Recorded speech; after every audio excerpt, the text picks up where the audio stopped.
Olá, alunos!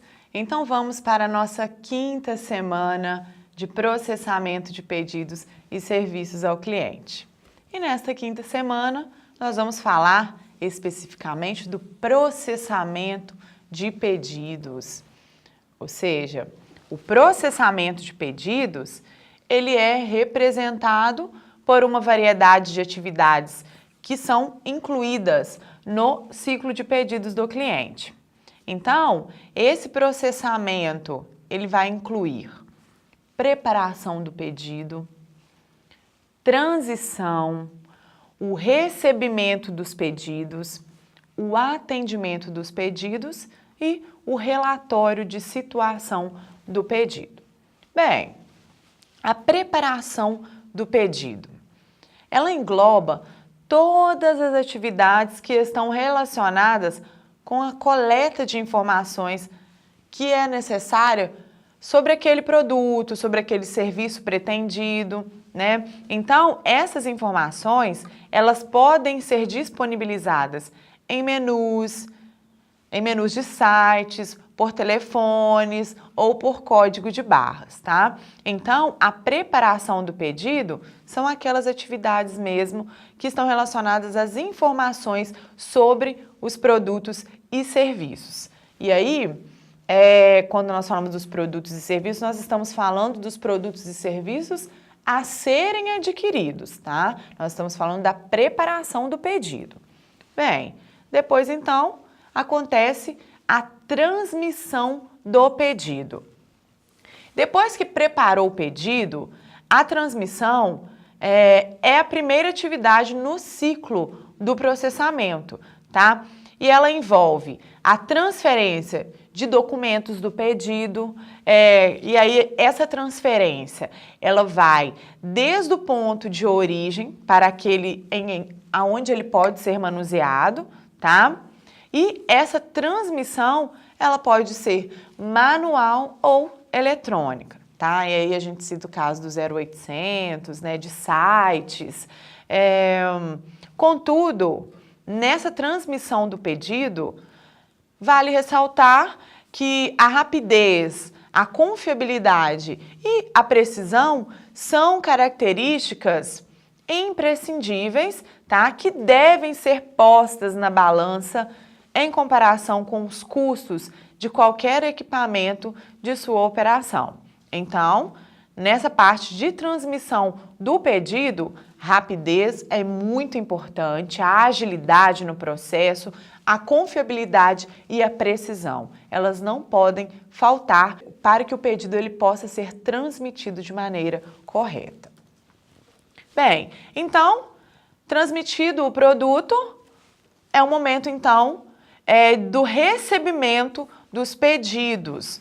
Então, o recebimento, ele abrange as várias tarefas realizadas antes do atendimento deles. E quais são essas tarefas? Primeiro, verificar a exatidão das informações contidas nos pedidos, como a descrição, a quantidade e o preço dos produtos que foram pedidos. Conferir se realmente os produtos que foram pedidos, eles estão disponíveis, né? Ou seja, os produtos que foram encomendados, eles estão disponíveis. Depois, preparar documentação de pedidos em carteira ou cancelamento quando for necessário. E aí, verificar a situação de crédito do cliente, né? Como que está a situação do cliente, uma situação positiva. Então, verificada essa situação de crédito do cliente, é o momento de transcrever as informações do pedido, né, à medida das necessidades. Feito isso, então, realiza-se o faturamento, tá bom? E aí, então, você faz o atendimento dos pedidos. O atendimento dos pedidos incluem, né, as seguintes atividades físicas. Primeira delas, adquirir os itens mediante a retirada do estoque, embalar os itens para serem embarcados, programar o embarque de entrega e, então, preparar toda a documentação para o embarque. Feito o atendimento de pedidos, acontece então o relatório de situação do pedido. E aí, essa atividade final, nós podemos classificar como uma atividade final do processamento, garante, tá, a situação ideal de serviço quando você mantém o cliente informado de qualquer atraso no processamento ou qualquer atraso na entrega do pedido. Então, é muito importante manter o cliente informado sobre a situação do seu pedido, tá? Isso deixa o cliente mais tranquilo, né, quanto às suas expectativas sobre a entrega daquele produto.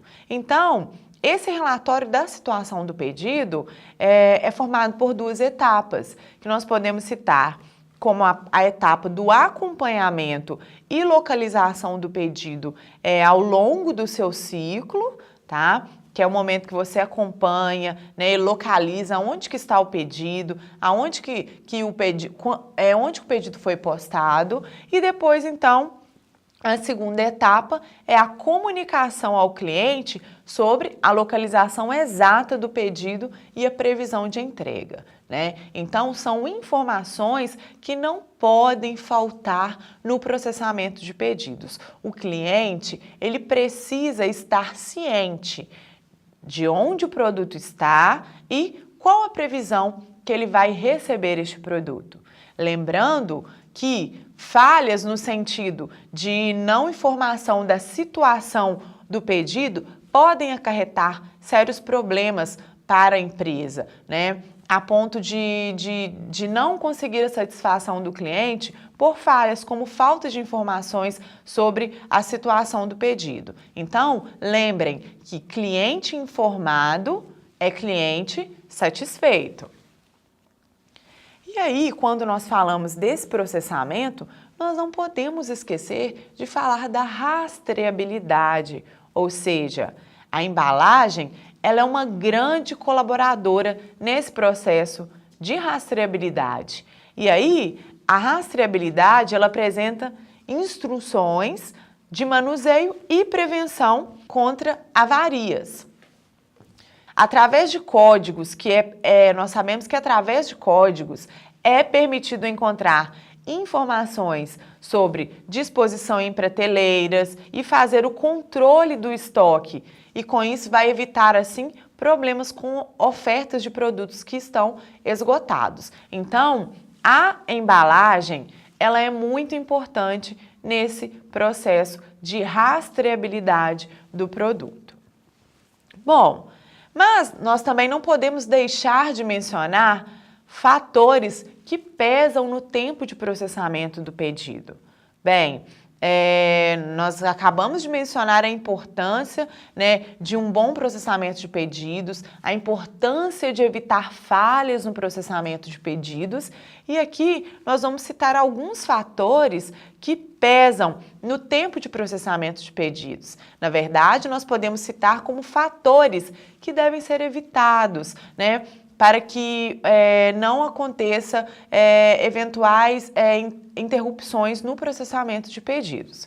O primeiro deles é prioridade de processamento. Pedidos de alta prioridade, eles acabam por ter mais preferências no processamento de pedidos. Então, a prioridade de processamento é um fator que pesa no tempo de processamento do pedido. Bom, o processamento paralelo versus o sequencial, ou seja, pedidos sequenciais, né, que seguem uma sequência, eles são mais demorados. Aqueles que possuem atividades paralelas, eles tendem a se tornar mais simultâneos e, com isso, também mais rápidos, tá? Então, um processamento sequencial, ele pesa mais no tempo de processamento do pedido. Bom, a exatidão no processamento de pedidos, né? Completar o ciclo do processamento de pedidos sem acrescentar qualquer erro ao pedido também é um fator capaz de minimizar o tempo de processamento. O que eu estou querendo dizer com isso? que os erros, né, no processamento de pedidos vão pesar aí no tempo desse pedido ele ser processado. Os erros, eles são recorrentes, tá? Então, é preciso que os erros, eles sejam minimizados, eles sejam evitados para que, então, não pesem, né, no tempo de processamento dos pedidos. Pedidos em lotes também nós podemos destacar, ou seja, reunir pedidos múltiplos em grupos destinados ao processamento em lotes é uma prática que reduz custos, mas em contrapartida requer uma demora até a entrega do produto. Então, os pedidos em lotes são fatores que pesam no tempo de processamento do pedido. E também os pedidos parciais, nós não podemos deixar de falar sobre ele. Há casos em que o pedido ele é tão grande que não pode ser atendido imediatamente a partir dos estoques que estão disponíveis. Então, neste caso, as empresas elas entregam etapas, né? E isso levanta um grande problema, que são os custos elevados de transporte, essa entrega em etapas, tá? Então, esses pedidos parciais também são fatores que pesam muito no processamento do pedido. Ok, pessoal? É importante atentar para as etapas do processamento do pedido para que sejam evitadas, então, interrupções e serem evitados da mesma forma fatores, conforme nós acabamos de mencionar, que pesam, né, que interrompam o processamento de pedidos. Tranquilo, pessoal? Então, até a próxima aula e não se esqueçam, surgiu uma dúvida? Poste lá no fórum Tira Dúvidas. Até a próxima!